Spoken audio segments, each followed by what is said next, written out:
Prod et Family et RFI Talent présentent les Amazones d'Afrique en concert.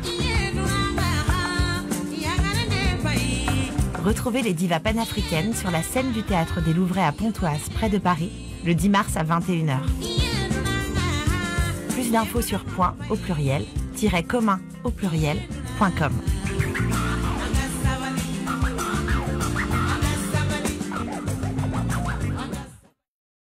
RFI et France 24 présentent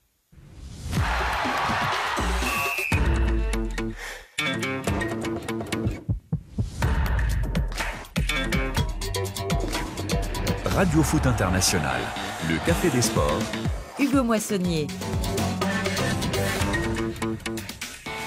Bonjour à toutes et bonjour à tous. Le Café des Sports de Radio Foot ouvre ses portes comme chaque vendredi. Soyez les bienvenus. Prenez place au rendez-vous des bons copains et des bonnes copines aussi. Bonjour Sarah Loubacouche. Bonjour Hugo, bonjour à tous. Alors vous êtes une taulière de l'équipe, mais vous prenez place autour de la table du Café des Sports pour la première fois. Soyez la bienvenue. Vous remplacez Frédéric Suto. Donc vous serez aussi la voix de nos auditeurs via les réseaux sociaux. C'est via les réseaux sociaux qu'ils s'expriment. Oui, aussi et surtout la voix des auditeurs. Donc, mesdames, messieurs, n'hésitez pas à commenter, à poser vos questions sur la page Facebook de Radio Foot International. On essaiera de relayer toutes vos émotions, tout ce que vous pensez des débats et vos questions, bien évidemment. Bonjour Amine Gono. Bonjour, et voici Annie Gaznier qui est en train de me guetter là. Je te salue là-bas. Elle est en kaba. C'est un tissu pagne sénégalais qu'elle porte actuellement. Elle est en train d'aller dans la cuisine. Et puis voilà, elle refait qui est en train de tourner en rond. Oh là là, bu. Les élucubrations, les divagations de Rémi Ngono se désolidarisent totalement. Il est un tout petit peu excité, notre ami Rémi. Pourquoi ? Parce qu'il retrouve son meilleur ami ou meilleur ennemi opposant, meilleur contradicteur en tout cas, savoir Xavier Barré. Bonjour Xavier. Salut Hugo, bonjour à tous. Je remarque que déjà il essaye de perturber le débat en trouvant des explications vaseuses pour oublier que hier soir, il y a eu un résultat qui lui est pas très favorable. Exactement, on en parle dans quelques instants. Bonjour Yoro Mangara. Bonjour Hugo, bonjour à tous. Je vous donne la carte, le menu des discussions, messieurs, et vous aviez bien raison, bonne intuition. Mon cher Xavier, nous sommes un lendemain de Classico. Il y a quelques années, un tel rendez-vous nous aurait émoustillé. Rémi aurait été déchaîné. Bon, vous me direz, c'est un peu le cas quand même. Aujourd'hui, les Real Barça seraient presque devenus des matchs comme les autres. On compte sur vous, monsieur Ngono, et sur votre mauvaise foi, évidemment, pour raviver la flamme. Mission acceptée ? Mission accomplie en Ligue des Champions. Ok. Ah bon On verra. Et démarrez pas tout de suite, vous non plus. Finissez le programme. Un autre classique arrive en Angleterre ce week-end, Liverpool-Manchester United, même couleur. Les uns sont tout de même un peu davantage diaboliques que les autres. Les Red Devils peuvent rester dans la course au titre. Les Reds tout court peuvent voir s'éloigner la Ligue des Champions. Au menu du jour également, la CAN des moins de 20 ans. Les Lionceaux sont en demi-finale, Yoro Mangara. Vous ne laissez plus rien à personne sur le continent. Ah bah oui. On est passé Vous avez laissé du beaucoup Sénégal à qui beaucoup perd de gens au aussi Sénégal avant, qui ouais. gagne. On gagne tout. Vous nous dévoilerez la recette de votre succès, ça intéresse nos cuisines. Enfin, nous aborderons un sujet épineux en fin d'émission.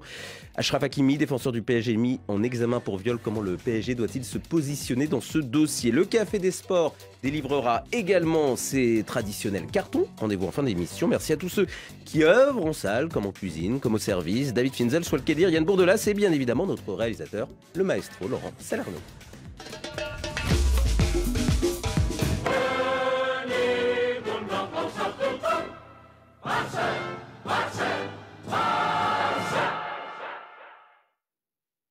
Comme nous sommes dans un café, vous reprendrez bien une coupe, messieurs. Une demi-finale de Coupe du Roi, plus exactement, pas n'importe laquelle. Un Classico, un Real Barça remporté par le Barça à Madrid, hier 1-0. Un but d'Eder Militao contre son camp à la 26e suite à un bon travail de Franck Kessié, l'Ivoirien. Il faudra encore disputer la manche retour début avril, ce n'est pas encore fait pour le Barça. Première remarque, le Barça a gagné sans vraiment jouer comme le Barça, si je puis dire. Pas de tiki-taka, plutôt un réalisme froid façon Real Madrid. Xavi, l'entraîneur qui devait raviver la flamme guardiolesque du jeu barcelonais, eh bien, il a plutôt fait du Mourinho hier, donc ça a dû vous plaire. Rémi, vous êtes devenu supporter du Barça du coup. Je voudrais plutôt que les grands supporters du Barça qui me disaient que le beau football, c'était celui du tiki-taka, qui viennent maintenant m'expliquer comment est-ce qu'on fait pour jouer à un match de football à 10 par derrière, plus l'arbitre qui dit, vous pouvez même aller au handball, vous pouvez faire toute forme de... Ça ne compte pas. L'essentiel, c'est le résultat. C'est Xavi qu'on est venu en nous disant qu'il était l'héritier de Cruyff, qu'il était celui-là qui remplaçait Pep Guardiola. Et finalement, j'attendais le match Barça contre Real Madrid. Je me suis retrouvé à rencontrer un match, ou plutôt à visionner un match Barça contre Atlético de Catalogne.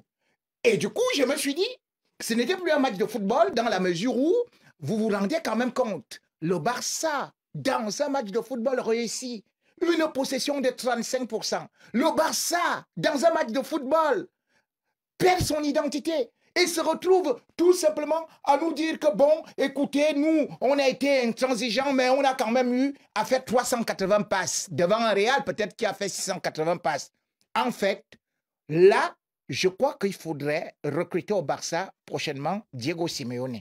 Bon, Xavi, c'est l'anti-Guardiola, c'est ce qu'on a vu hier, Xavier Barret? Non, mais ce qu'il faut rappeler quand même une chose, c'est que le Barça était privé de joueurs très importants. Vous faites bien Pedri, son meneur de jeu, Lewandowski, son buteur, on pourra en citer d'autres, mais voilà, c'était quand même des éléments très importants. Ousmane Dembélé, bien sûr, qui manquait au Barça hier soir, et donc Xavi, il a fait avec les joueurs dont il disposait. Donc il a fait un choix tactique qui effectivement n'est pas très glorieux, mais ça confirme une chose, c'est que pour faire un bon match de football, il faut être deux. Et pendant toutes ces années, le Barça a souvent été seul et il se faisait piéger en contre. Et ben là, pour une fois, c'était l'inverse. Bon, c'est un peu exagéré. Si, là, mais si. Je vais pas me faire l'avocat de Real, c'est un peu exagéré. Le Barça jouait et se faisait, ces dernières années, en tout cas, s'est souvent fait piéger. Cette fois-ci, ils ont décidé, faute de moyens, de laisser venir le Real, qui a c'est vrai, très bien joué, qui a été très fort sur les débuts de première période et le début de deuxième période, qui n'a pas marqué. Et le Barça, avec un réalisme assez chanceux, il faut le dire, s'est imposé.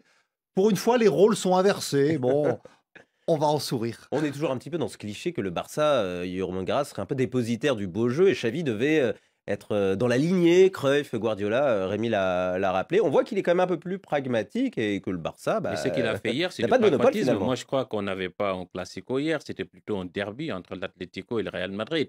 Après, moi, je ne dirais pas que c'est mauvais en soi, parce qu'il faut voir soit le verre à moitié vide, soit à moitié plein. Moi, je me dis que sur ces dernières confrontations, que ce soit lors de leur dernière tournée en Asie, qui a gagné le trophée, c'est le Barça. C'est la Super Coupe d'Espagne. Et le Barça est leader du championnat. Le Barça a remporté hier le Classico. Le Barça peut faire même le doublé Coupe Championnat parce qu'ils iront quand même en finale. C'est pas encore fini. Il reste un match retour, bien sûr. Mais aujourd'hui, sur ce qu'on voit, sur l'ensemble de la saison, le Barça est plus pragmatique. Après, c'est pas le jeu qu'on aime. C'est pas le jeu que je préfère. Xavi, certainement, ne l'aime pas non plus, parce qu'il n'a pas fait tout ce recrutement-là pour jouer avec 11 joueurs derrière et mettre le bus. Mais faute de griffes, des fois, on peut se contenter de merde. Ouais, il a félicité ses joueurs. Comme, la Super Coupe en Arabie Saoudite, le Barça joue très bien. Joué. Il joue très bien, mais oui, il joue très bien. Là, c'est les circonstances qui l'ont obligé à faire ça. Maintenant, on dit l'anti-Guardiola. Il ne faut pas oublier que parfois, Guardiola s'adaptait à l'adversaire. Dernièrement face à Arsenal. Par exemple, on l'a quand même rarement vu jouer quand il était à la tête du Barça, jouer en contre. Le Barça, c'est particulier. Vous avez une philosophie un peu identité de jeu parfois, mais Guardiola a su s'adapter. Et la meilleure adaptation qu'il a réussi, c'est quand même au football anglais. Il l'a admis d'ailleurs lui-même en disant, voilà, il faut être plus combatif sur les seconds ballons, il faut savoir jouer long. Enfin, il a adapté sa philosophie de départ pour que ses équipes continuent à gagner. Alors, elles ne gagnent pas tout, mais elle gagne beaucoup. Sarah Loubacouche, qu'en disent nos auditeurs? Eh bien, énormément d'auditeurs fans du FC Barcelone qui se réveillent en commentaire. Évidemment, on vous soutient, Xavier, sur la page Facebook de Radio Foot International. Et je suis navrée, Rémi, plusieurs auditeurs qui vous accusent de mauvaise foi, notamment... Jamais, c'est pas notamment possible. Tiano Isaga qui nous dit « Rémi, qui critique le football possession du Barça, critique aujourd'hui le modèle même du Real Madrid. Quel génie !» Vous pourrez lui répondre sur la page Facebook. C'est juste ce que, malheureusement, vous dites qu'ils applaudissent Xavier Barret qui dit que dommage, c'est pas ça qu'on aurait souhaité voir. Et vous dites que c'est Rémi Ngono qui a dit ça. C'est Xavier Barret qui a dit ça. Donc aujourd'hui, on se rend quand même compte que du côté Et vous savez, ce n'est pas le côté Real Madrid, parce que le Real Madrid ne gagne pas souvent avec 35% de possession. Le Real Madrid est beaucoup 36, plus percutant. 36. Le Real Madrid 37. est beaucoup plus percutant parce qu'il a un bon milieu de terrain. Or, qu'est-ce qu'on a vu hier? Certes, il y a eu des incursions des caissiers, il y a eu peut-être des Jong, mais on se rend compte que tout le monde était par derrière. Alors qu'au niveau du Real Madrid, on voit souvent des incursions, que ce soit au niveau de l'attaque avec Vinicius ou Benzema. Mais là, quand vous regardez quand même le Barça, je vais vous demander, mais ils sont venus faire quoi? Ils sont juste venus chercher à limiter la casse et ils se sont retrouvés on peut pas dire par les que- fractions là. On ne peut pas dire que le Real Madrid ait joué l'attaque avec seulement 2 attaquants. On La va, preuve, parler c'est on que- va parler du Real. Eh oui. Dans quelques instants, je voudrais juste qu'on continue à parler du Barça. Yoro, en parlant de Franck Kessié, décisif sur le but contre son camp de Militao, mais c'est vraiment son raid qui amène le danger. Il aurait même pu marquer, Franck Kessié, un deuxième but. C'est Ansu Fati. Alors là, pas de chance, qui a enlevé le ballon. Franck Kessié, pas toujours titulaire. Peut-être un match de référence, enfin, pour l'ancien du Milan.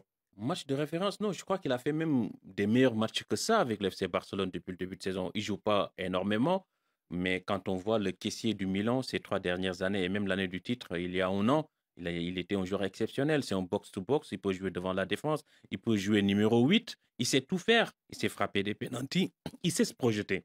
Et quand on a ce joueur-là, je ne comprends pas pourquoi Xavi ne le fait pas autant jouer. Après, c'est vrai, il y a une réserve où des joueurs sortent de la Masia, ils sont formantés et ils ont été abreuvés à cette source barcelonaise. Ce n'est pas le cas de Franck Kessié. Mais quand même, pour moi, c'est le monsieur plus de cette fin de saison côté barcelonais. Ils ont des manquants au milieu de terrain et lui, à chaque fois qu'on fera appel à lui, il répondra présent parce qu'il sait jouer dans n'importe quel schéma. Dans une défense à 4 avec 4 milieux, il est OK. Devant la défense, relayeur, il sait tout faire. C'est un joueur exceptionnel. Et je ne comprends pas pourquoi il n'est pas beaucoup utilisé dans cette équipe barcelonaise. Quel plaidoyer. Vous devriez être avocat. Yoro Mangara veut énerver Rémi Ngono. Parce que déjà, le Barça a joué hier avec 3 milieux plutôt défensifs.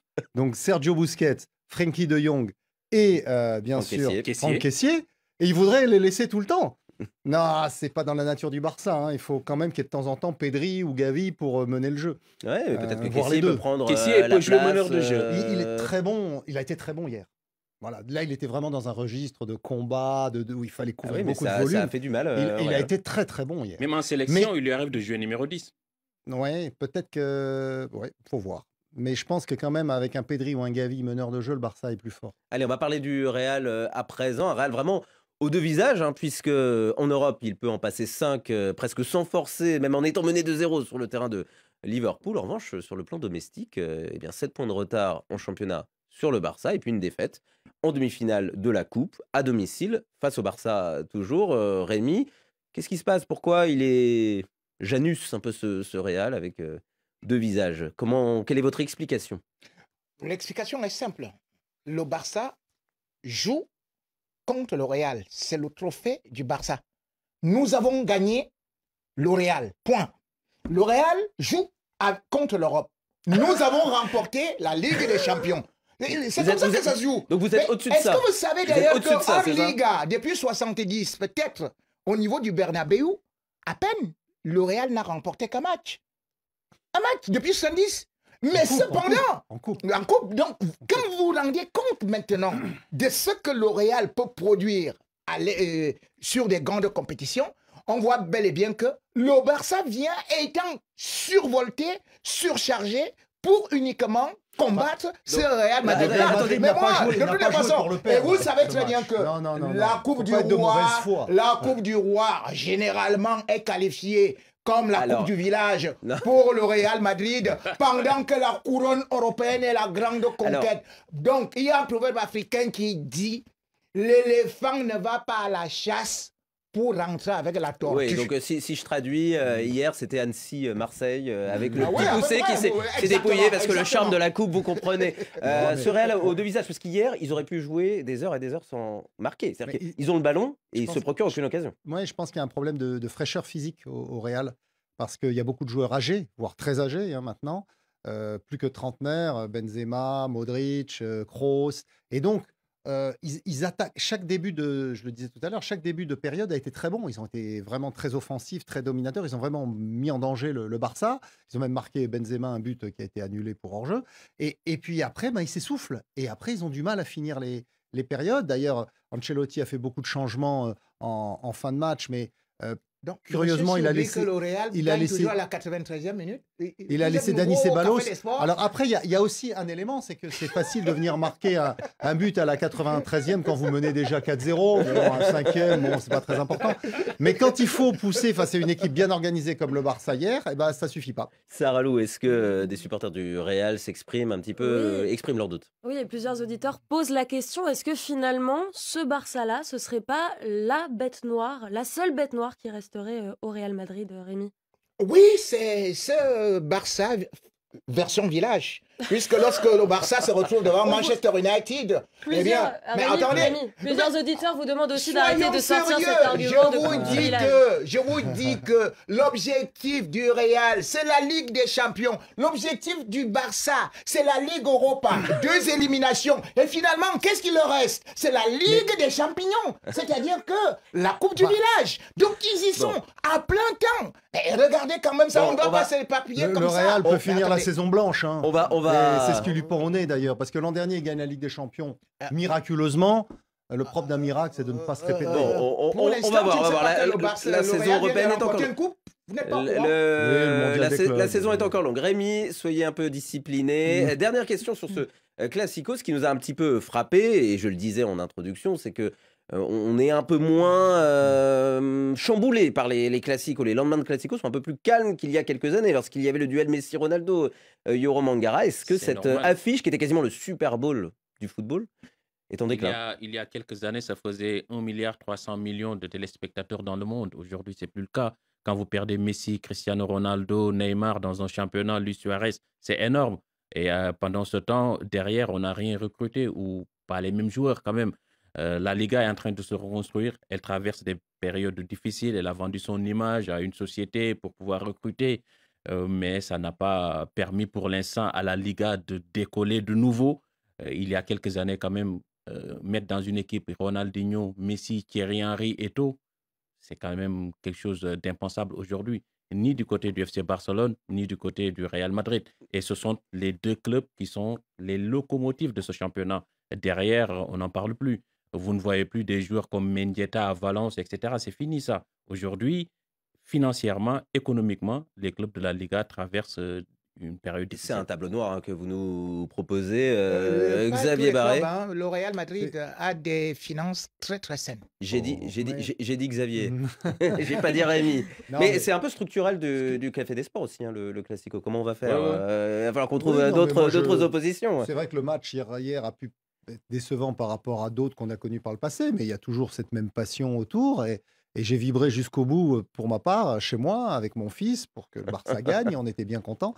Non, mais il y a quand même, dans un monde du football qui est de plus en plus dominé par la Première Ligue et les clubs anglais, par leur richesse économique, il y a encore quelques affiches, et surtout celles-là, qui font une concurrence.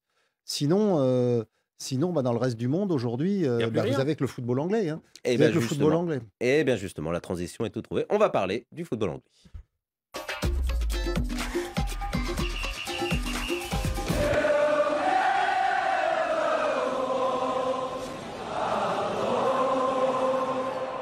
Et un autre classique du café, ou plutôt du thé, hein. C'est en Angleterre que ça se passe, le derby d'Angleterre. Les 2 équipes les plus titrées de l'histoire du championnat anglais. Liverpool reçoit Manchester United ce week-end pour le compte de la 26e journée de Premier League. Et c'est pas arrivé souvent ces dernières années, mais cette fois c'est plutôt United qui a le vent en poupe face aux Reds. Par rapport aux Reds, United, un récent vainqueur de la Coupe de la Ligue, encore en lice sur 3 tableaux, alors que du côté de Liverpool, 6e, on se bat pour le Big Four, c'est tout.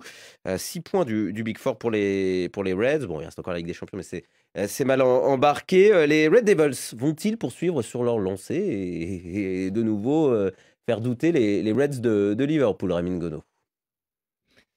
Il faut quand même se dire que si on regarde les formes aujourd'hui, je crois quand même que United a des arguments, que ce soit sur le plan du management, du plan aussi des individualités, parce qu'il faut déjà regarder que Ten Hag, que je n'aimais pas beaucoup, il est quand même parmi, il est désigné comme, il est quand même nominé comme le meilleur entraîneur de la première ligue du mois. Et puis il y a Rashford, qui vient d'être élu meilleur joueur du mois de la première ligue avec bien sûr 5 buts en 4 matchs. Et c'est quelqu'un qui est presque inarrêtable en ce moment. Mais cependant, il faut se dire que United a aussi été beaucoup trop performant à domicile. Parce que si on voit aussi cette forme de remontada aujourd'hui, il faut se dire que sur les 40 matchs de Ten Hag, eh bien, c'est les défaites, donc 6, ce n'était pas complètement à domicile. Mais maintenant, Par contre, est-ce c'était que... avec Cristiano Ronaldo. Mais là, maintenant... C'est surtout ça qui... mais Ah oui, c'est- est-ce que c'est pas ça le, C'est ça le qui est secret de la remontée important, alors parce qu'il tourne autour du pot comme depuis le début de l'émission. Ah, bon, Rémi j'ai- Gono. j'ai Mais quand la même- vraie question, c'est j'ai quand même j'ai quand même- comment j'ai Manchester United a pu garder un boulet comme ça aussi longtemps. j'ai quand même l'impression que ce monsieur est en train de vouloir nous dire que le Messi et Cristiano Ronaldo qu'il vient de vanter ne valent pratiquement rien pour les clubs, que ce sont des boulets. Je comprends pourquoi est-ce que À le 37 Paris ans, Saint-Germain, c'est un boulet. Bon, maintenant, je vais vous dire que Non, lorsqu'on mais essaie de Ronaldo regarder... s'est Saint-Germain, un il y a peu pas- libéré, Parce peut-être qu'il faut Rashford savoir- et United. Et il y a Rashford qui est revenu, mais surtout, il y a des éléments qu'il faut savoir. Par exemple, Casemiro ne jouait pas. Il fallait qu'il s'adapte. Aujourd'hui, c'est une véritable pierre angulaire dans le système United. Et il y a d'ailleurs le nouveau là qui est devenu performant, Garnacho, qui aujourd'hui d'ailleurs a été appelé en Argentine, qui est très très performant. Donc, c'est une équipe parce que l'entraîneur non seulement ne connaissait pas les joueurs ne le connaissaient pas. Il fallait laisser le temps parce que nous sommes déjà au 7e mois. C'est exactement comme un champ. En tout On cas, ne peut pas s'aimer aujourd'hui. il connaissait et on Cristiano récolte. Ronaldo, il l'a pas Tout gardé. comme également, Hein? la viande Il ne se connaissait cuit pas seule elle-même, dit le proverbe africain. Alors ouais. justement, est-ce qu'ils sont à point? Est-ce qu'ils sont ou saignants ces Red Devils pour Ils sont- en venir à bout de l'ennemi juré? Parce que je ne l'ai pas forcément rappelé, mais ce sont vraiment deux ennemis. Hein. C'est On déteste davantage Manchester United qu'Everton à Liverpool. Complètement, Et on déteste plus Liverpool que City City à Manchester, peut-être ouais, United. bien sûr. Ouais. Non, mais c'est le grand choc du football anglais. Il y a pas photo là-dessus. C'est les deux clubs, vous l'avez rappelé, Hugo, les plus titrés d'Angleterre. Maintenant, ils sont sur des dynamiques bien différentes. Manchester United depuis la reprise, après la Coupe du Monde, où les deux clubs avaient beaucoup de joueurs sélectionnés, Manchester United a perdu un match contre Arsenal à l'Emirates Stadium. Alors C'était que avec Cristiano Ronaldo. non, mais ils en ont mais perdu. vous avez dit mais- que tous les matchs ont été perdus à Presque. cause de Cristiano Ronaldo. Mais monsieur, Donc 5 sur 6, 5 sur 6 ne avec faites pas de Cristiano l'esprit, Ronaldo Rémi. ont été perdus avec C'est pas Cristiano possible. Ronaldo. Hein et donc sur 20 matchs, une seule défaite. Alors que dans le même temps, Liverpool n'a joué que 15 matchs parce que Manchester United est allé au bout en Coupe de la Ligue. Ils l'ont gagné d'ailleurs. Ils ont Pendant ce temps, remporté. ils l'ont remporté Contre alors que Newcastle. Liverpool a été éliminé par Manchester City dès les huitièmes de finale. Liverpool a également été éliminé de la Cup par Brighton, alors que Manchester United est encore qualifié. Donc, on a une équipe de Manchester United beaucoup plus performante actuellement que cette formation de Liverpool, qui en est à 6 défaites depuis la reprise après Coupe du Monde en 15 matchs. Donc, c'est effectivement un bilan très médiocre et qui est surtout handicapé par de nombreux blessés. Bon, j'espère que vous avez pris des notes hein, chez vous, ceux qui nous regardez ou qui nous écoutez. C'était très complet niveau statistique. Prenez-en de la graine, monsieur Rémi Ngono, vous le roi des chiffres. On va verser. Non, mais je vais juste te dire que s'il veut parler. Qu'est-ce que j'ai fait de- Qu'est-ce que Il j'ai va fait nous On doit chercher- avancer, et il va voilà nous que sortir une stat de je me- 1930. Je marque un but contre mon camp. Parce que s'il parle de beaucoup de blessés, je vais quand même lui dire que Diogo Jota, il est déjà revenu. Donc, il ne peut vient de plus revenir. parler d'un certain Oui, mais il nombre. faut du temps peut-être pour qu'il se Même remette. Keita, il est revenu. Luis. Anderson et tout et tout. Luis Donc, Diaz. actuellement, Luis Diaz. Donc, Oui, mais monsieur, ils sont quand revenus il y vous a avez quelques vos jours. statistiques de 2011, essayez de Allez, les vitaliser. Il y a quelques jours, ils sont pas compétitifs. Bon, bah voilà, on a trouvé une alternative au Barça Real sur le plateau du Café des Sports. On a des Liverpool Manchester United qui vous inspirent. Et Romain Gara, on va inverser la perspective. Est-ce que les Reds sont en danger de voir de nouveau le Big Four et donc la qualification pour la Ligue des Champions, ces 4 premières places, s'éloigner? Je crois qu'ils sont en danger depuis le début de saison. Moi, je l'ai dit, je le répète, pour moi, Klopp est en train de faire une saison de plus, pour ne pas dire une saison de trop. Parce que depuis le début de saison, ça ne marche pas. Il a certes des blessés, mais le vent nouveau côté Man United, c'est Ten Hag. Et je crois que Liverpool aurait pu faire la même chose en changeant d'entraîneur. Les gens, ils oublient que ce gars il a commencé à entraîner depuis 2001. Ça fait 22 ans qu'il s'assoit sur un banc de touche et qu'il n'a jamais été viré. Il a fait 7 ans à Mayence, 7 ans à Dortmund, 8 ans à Liverpool, alors qu'un gars comme Mourinho, qu'on dit rincé, a commencé en 2000, c'est-à-dire une année avant lui. Sauf que Mourinho, entre-temps, s'est fait virer quelquefois. Il a pu récupérer, il a pu changer de souffle, changer de disque. Alors que lui, il est dans cette lessiveuse. Il est dans cette lessiveuse depuis 22 ans. 22 ans. Aujourd'hui, c'est l'entraîneur. C'est l'entraîneur le plus vieux, à part Carlo Ancelotti, dans un grand club européen. Je crois qu'il gagnerait à prendre du recul, à rester une année sans entraîner, une année sabbatique, histoire de se régénérer et revenir peut-être plus fort. Mais là, son disque est rayé et il ne pourra plus apporter quelque chose de plus. Il a déjà été champion avec Liverpool, il a gagné la Ligue des Champions, fait 3 finales. 3 finales de Ligue des Champions. Enfin, vous l'accueillez au PSG? Oui ou non, plutôt, je sais pas, en Casamance, pour qu'il aille se ressourcer. Vous demandez qui se repose et vous demandez un petit séjour. Après une année sabbatique. Voilà, le PSG, c'est. Le PSG, c'est la maison de repos. Au moins, vous êtes sûr qu'il perdra tout à fait le goût d'entraîner après le PSG. Oui, il gagnera une Coupe d'Europe. Allez, un peu de calme, Sarah Lou. Est-ce que on s'écharpe entre supporters de Liverpool et de United comme supporters du Barça et du Real sur notre page Facebook? Un débat assez déséquilibré puisque la plupart des auditeurs sont formels. C'est plutôt Manchester United qui va l'emporter, qui est dans un regain de forme, comme vous l'avez souligné, Rémi. On souligne également la forme tonitruante du jeune Rashford qui ne s'arrête pas dernièrement. On en a parlé, nos auditeurs sont bien d'accord. Ils vous donnent raison, Rémi. Ah bon? Il donne raison à Rémi, mais... Ça arrive plus souvent, ça arrive très souvent. Non, mais attendez, il y a quand même quelque chose d'extraordinaire. Respire d'abord. Tu veux que je te tue ici une fois? C'est un chaos. Surveillez votre vocabulaire. Rémi. Qui est-ce qui a flingué Rashford en revenant à Manchester United pour prendre la place, pour qu'on le serve, alors que Rashford était en pleine ascension? Un certain Cristiano Ronaldo qui a retardé... Mais là, vous revenez au débat du début de débat, et en plus, vous me parlez d'un joueur qui n'est vraiment plus là depuis pas mal de temps. Je suis navrée, je ne voulais pas relancer un débat. C'est pas de votre faute, c'est pas de votre faute. Qui animait le débat en début de saison quand on a parlé de qui est-ce qui pourrait être le rival de Manchester City. Et moi, je vous avais dit, attention à Manchester United, parce qu'ils ont un gros recrutement, ils ont un bel effectif, ils ont un entraîneur nouveau, ils ont des idées, ils ont un seul problème, c'est Cristiano Ronaldo. Et comme par hasard, Cristiano Ronaldo s'en va, et maintenant Manchester United va bien. Voilà, mais Rémi Ngono, il disait pas ça. Délesté au programme également Première Ligue. Rémi, je suis en train de parler. Au programme également Première Ligue ce week-end, Arsenal Bournemouth pour les équipes de tête et City Newcastle. Ça vous dérange pas? Et Ronaldo, puisque vous y tenez tant que ça, il a été élu joueur du mois en Arabie Saoudite. Ah oui! Ah, c'est pas rien quand même. Ah oui, c'est Allez, pas rien. on enchaîne. Le roi de la planète Terre, dans tous les continents, il est là. On enchaîne. Voilà.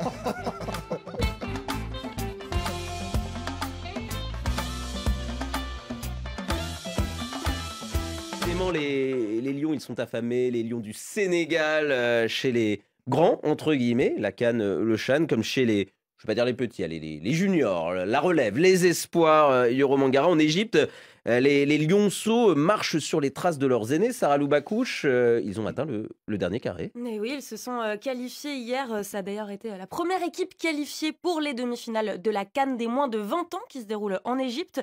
Le Sénégal qui a éliminé le Bénin 1-0 dans ce derby d'Afrique de l'Ouest qui est assez relevé hier. En quart de finale de cette CAN des moins de 20 ans, donc au stade international du Caire. Hier, une qualification pour les demi-finales qui est synonyme de ticket pour la Coupe du Monde, rappelons-le. Elle va se dérouler du 20 mai au 11 juin prochain en Indonésie. Un parcours sans faute pour les Lionceaux, Hugo, puisqu'ils ont battu en phase de poule le Nigeria, l'Égypte, le Mozambique. Prochaine étape, ce sera lundi face au vainqueur de Congo-Tunisie. Ça se joue dans 20 minutes maintenant à 17h, temps universel. Ouais, 20 minutes à l'heure où on se parle. Yoro Mangara, cette CAN des moins de 20 ans, elle a régulièrement échappé au Sénégal. C'est un vrai objectif, la CAN, le CHAN, mais aussi la CAN des moins de 20 ans. Vous y croyez? C'est pour cette année? Ah bah oui, on ne va pas fanfaronner pour une place en demi, parce qu'en 2015, on fait finale, 2017 finale, 2019 finale. On a été vice-champion 3 fois, on perd l'édition, on ne s'est pas qualifié pour l'avant-dernière édition qui s'est tenue à côté de chez nous en Mauritanie. Mais ça, c'était avant, comme dans la pub, hein. Maintenant, c'est le Sénégal qui gagne, ce n'est plus le Sénégal qui perd. Comment dire, ça se diffuse ce goût de la victoire. Ah Des bah grands oui, enfin, des lions au lionceau. ben, c'est comme ça, c'est comme un ruisseau, tu vois. Ça... Ah, la fameuse théorie du ruissellement. Oui, bien sûr. Exactement. Et je me dis, on avait un problème pour gagner. On avait du talent, on a une bonne génération, on a souvent eu une bonne génération ou de très bonnes générations, parce qu'il y en a eu plusieurs, mais on ne savait pas gagner. Aujourd'hui, on sait gagner parce qu'on a cette mentalité de gagneur et je crois on a été aidé en cela par ces centres de formation qui pullulent un peu Ah oui, partout c'est ça. Oui, au c'est ce que j'allais vous Sénégal. demander, les recettes. Ouais. On parle forcément souvent d'académie au Sénégal Mais pour c'est ça. expliquer les succès récents. Parce que dans une académie, on ne t'apprend pas qu'à jouer au football. Il y a à côté un gars qui s'occupe du mental, un gars qui s'occupe de la psychologie, et c'est un tout. Et on a Génération Foot, on a Jambar, Aspire, Dakar Sacré-Cœur, et etc., etc. Il y en a plein d'autres. Et ils ont formé le nouveau type du sportif et du footballeur sénégalais. Ce n'est plus quelqu'un qui sait jouer au foot, certes, mais qui sait avoir autre chose que le football, c'est-à-dire le mental. Et le mental, il est très important pour un sportif de haut niveau. Les Camerounais ont-ils des raisons d'être jaloux des Sénégalais, mon cher Rémi Ngono? Vous leur revient un petit peu leur réussite sur tous ces plans? On ne peut pas être jaloux du Sénégal dans la mesure où, d'ailleurs, La il y a- réussite actuelle. Non, non, non, non, non. Je peux vous dire d'ailleurs que les Camerounais et les Ivoiriens, il y a des frottements, mais avec les Sénégalais, il y a une sorte de convivialité, Ah, surtout de complicité qui fait de telle sorte que même au Cameroun, pendant La CAN, les gens, ils supportaient le Sénégal. oui, Mm. les Camerounais supportaient le Sénégal, d'autant plus qu'il faut quand même se dire que même sur le plan politique, il y a par exemple l'ancien président du Cameroun qui repose au Amadou Sénégal, Ahidjo. oui, Amadou Ahidjo, son épouse et même encore leur fille reposent là-bas. Donc beaucoup de Camerounais trouvent toujours le Sénégal comme étant une terre d'asile, une terre d'accueil. Donc ça, c'est une première des choses. Et deuxième des choses aussi, c'est que les deux équipes s'appellent quand même les Lions. Et c'est vrai quand même que depuis la génération Jules Bocandé, on admirait des Sénégalais qui pouvaient aussi réussir en Europe à avoir une méga star, comme le Cameroun en a souvent eu. Donc, à partir de cet instant-là, on se posait juste la question, pourquoi est-ce que le Sénégal ne parvient pas à gagner? Et même quand le Cameroun gagne, par exemple, la CAN contre le Sénégal, on s'est dit quand même, attention. Et même en 2017, la CAN encore, c'est le Cameroun qui gagne Qui contre une équipe du Sénégal qui où élimine le justement Sénégal et qui va se Sadio soulever. Mané qui rate le penalty devant justement bon. Et finalement, on se dit Ondoa.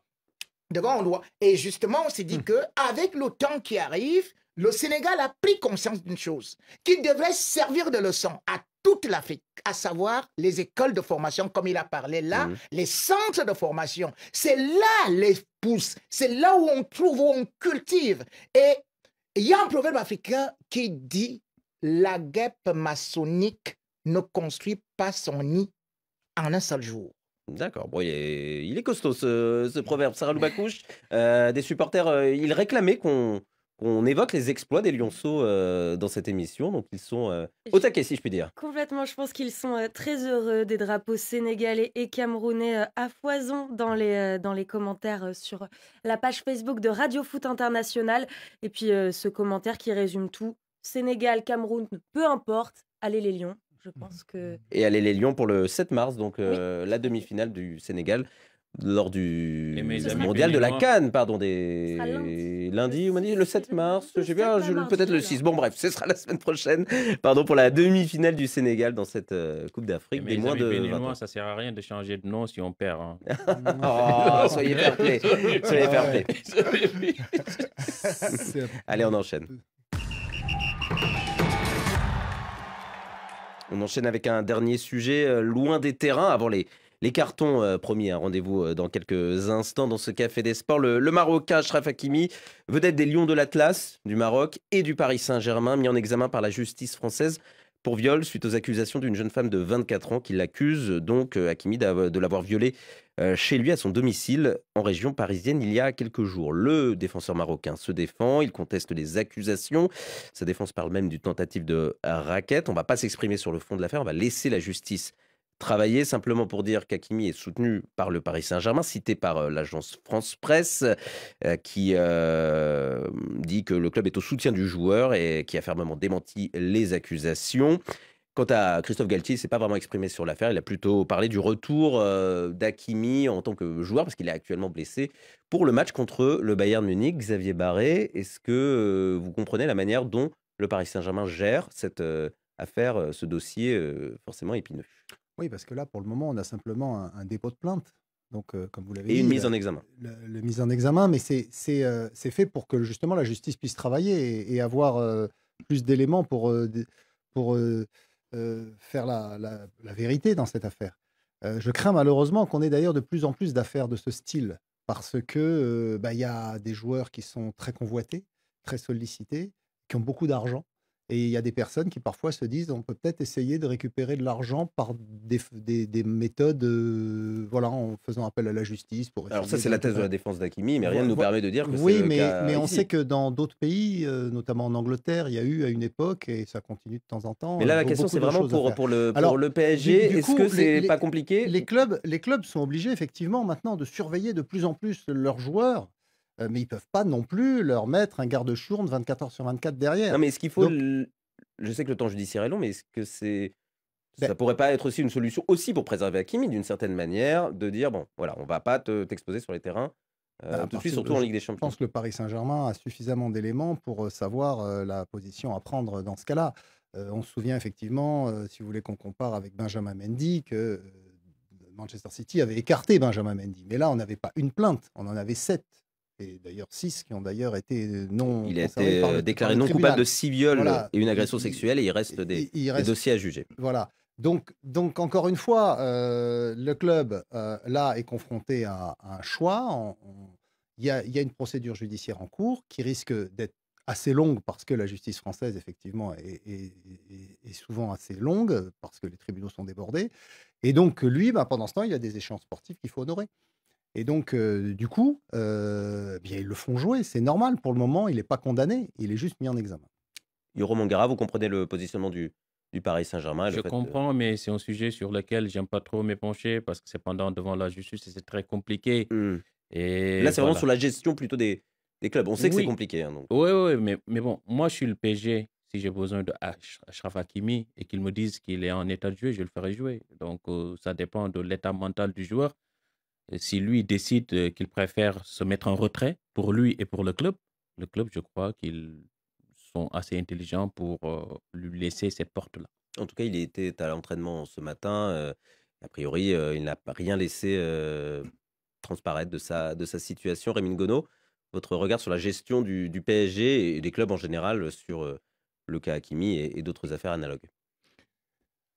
Malheureusement, c'est comme Yaro et Xavier Barré, on y va avec un frein à main.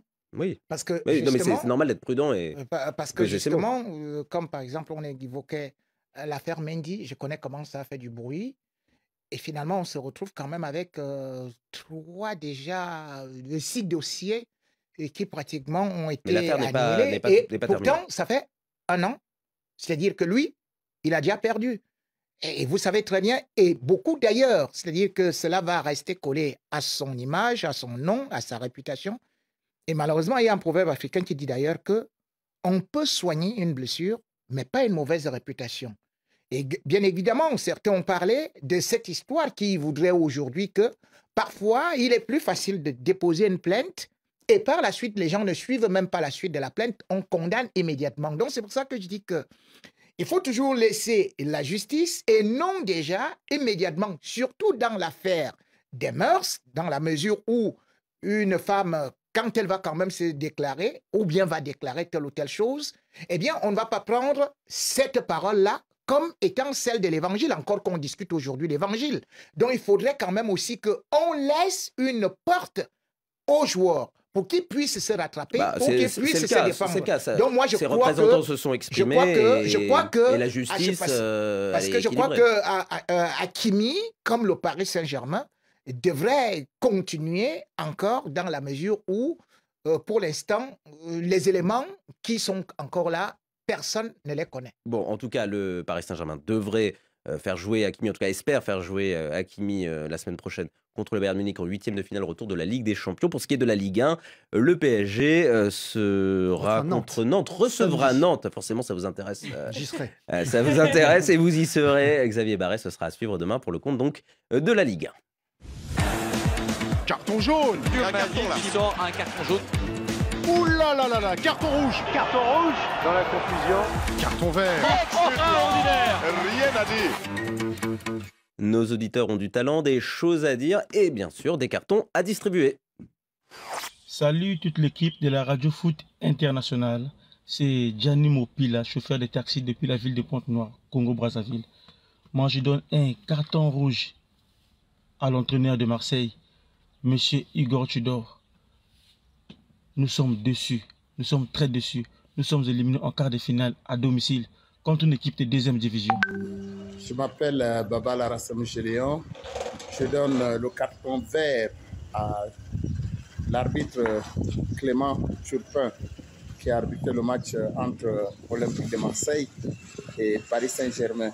C'est un arbitre impeccable qui a arbitré sans complaisance. Bonjour Radio Foot International. Je vous appelle depuis Abidjan, on se casse une droite. Mon carton, aujourd'hui, elle est rouge comme du sang. Adressée à la sélectionneuse des Bleus. Je ne peux pas comprendre à quelque part de la Coupe du Monde que les cadres majeurs de l'équipe des Bleus démissionnent. Est-ce pas une défaillance de la sélectionneuse? Merci. Bonjour Radio Foot, c'est Saïd Roger depuis Kisangani en RDC. Je donne un carton vert au génie Thierry Henry qui avait dit que tous les clubs européens ont peur du Real de Madrid et le Real Madrid a peur du FC Barcelone. Rémi Gondola a confirmé hier. Ciao. Bonjour à toute l'équipe Café des Sports, c'est Aluka depuis le Sénégal. Je donne un carton rouge, rouge comme le sang, à Aliou Cissé sur son choix FIFA The Best. Vraiment, on ne comprend pas son choix. Sadio qui est 2e au Ballon d'Or FIFA et qui a remporté le Ballon d'Or africain 2022 devant Hakimi. Et Aliou Cissé l'ose mettre derrière Hakimi. C'est vraiment un mauvais choix. Bonjour Radio Foot. Moi, c'est Dawayan Man Martin depuis le Cameroun, dans la région de l'Ouest. Aujourd'hui, j'adresse un carton vert à tous les Barcelonais pour ces classicos à les remporter. Monsieur Xavier, en tant que Barcelonais, je sais que vous êtes fiers aujourd'hui. Et Monsieur Raymond Gono, je vous rappelle que le match retour, on va encore vous mettre dans la sauce avec le retour de Dembélé, Pedri et Robert Lewandowski. Ciao. Bonjour Radio Foot International. Je suis Jean-Christophe Boussoumba depuis Congo-Brazzaville, précisément à Pointe-Noire. Je donne un carton rouge à toute l'équipe de Real Madrid pour avoir nous foutre la merde par 2 fois par le Barça. Rémi, il n'y a plus rien à faire. Comme dit un proverbe africain, un homme debout avec ses 2 jambes et ses 2 pieds n'arrive pas à rattraper un canard battu. Ici, c'est Sabou Ndiaye depuis Congo-Brazzaville. Je donne un carton vert à l'équipe nationale U20 du Sénégal qui ont fait vraiment un parcours sans faute jusqu'en demi-finale et qui viennent de qualifier en Coupe du Monde. Cette année, c'est vraiment une année sénégalaise pour le football. Donc on souhaite le Lionceau qui ramène aussi la Coupe à Dakar. Et bonne continuation. Merci Radio Foot et à bientôt. Ciao. Salut Radio Foot, c'est Mamina Babou depuis Sénégal. Cette fois-ci, mon carton est vert. Il est désigné à Sadio Oumane, l'international sénégalais, qui a retrouvé le terrain de football et qui nous a aussi impressionnés en s'adaptant rapidement au système bavarois pour montrer aux Bavarois qu'il est capable de punir le Paris Saint-Germain lors du match de la Ligue des Champions. Bravo, le Lion. Bonjour Radio Foot International. Moi, c'est Moussa Bamouni, burkinabé résident en Côte d'Ivoire, précisément à Abidjan. Mon carton, il est vert. Car depuis le 7 février, ça me fait 10 ans jour pour jour que je suis l'émission Radio Foot. Big Bang à vous. Oh, il est trop mignon ce dernier carton. Et il faut surtout applaudir et saluer Annie Gasnier, la taulière. David Finzel, il est là en coulisses. Annie Gasnier, elle est en vacances, elle va bientôt revenir. Rassurez-vous, chères auditrices, chers auditeurs. Et c'est aussi son anniversaire, son carton à elle. Yoro Mangara, à vous de commencer. pour votre carton. Mon carton, il est vert aujourd'hui. Il est décerné à l'équipe féminine de football de l'AS Bambey. Elle est leader de son championnat, la D2 sénégalaise, avec 5 victoires en autant de sorties. C'est l'occasion de parler de ce football des pauvres, des gens qui n'ont rien et qui se rendent sur un terrain de football, qui ne sont pas payés, des fois qui n'ont même pas de chaussures pour aller s'entraîner. Et dans une ville, dans une région où quand même il existe une ville religieuse à côté qui s'appelle Touba. Et il y a des femmes qui pratiquent le sport. Bravo à elle. Oui, bravo à elle. Et puis on n'a pas parlé, mais c'est aussi une réussite, le football féminin au Sénégal. Ça part de plus loin, mais la participation à dernière CAN a été probante. Et malheureusement, ça s'est mal passé sur le tournoi de qualification pour la Coupe du Monde. Mais ça progresse. Ça progresse aussi du côté des femmes au Sénégal. À qui le tour? À vous, Sarah Loubacouche.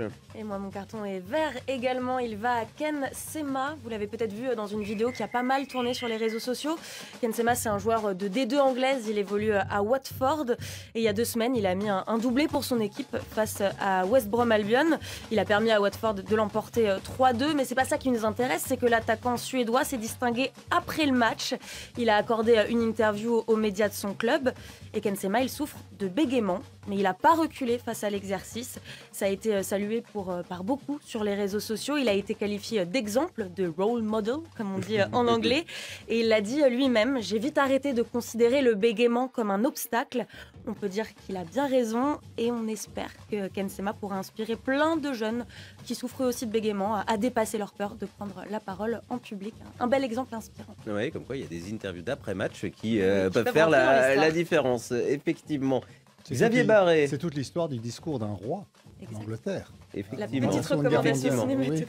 Oui, on est dans un autre monde et encore qu'on est dans le même pays. Oui, voilà. Absolument dans le même pays. Allez, Xavier Barré, vous êtes moins dans les bons sentiments. Oui, parce que tout simplement, je ne comprends pas que dans un football féminin... La couleur. Oui, jaune à la FIFA, qui choisit un mannequin brésilien. Alors ok, elle est très jolie, c'est Adriana Lima.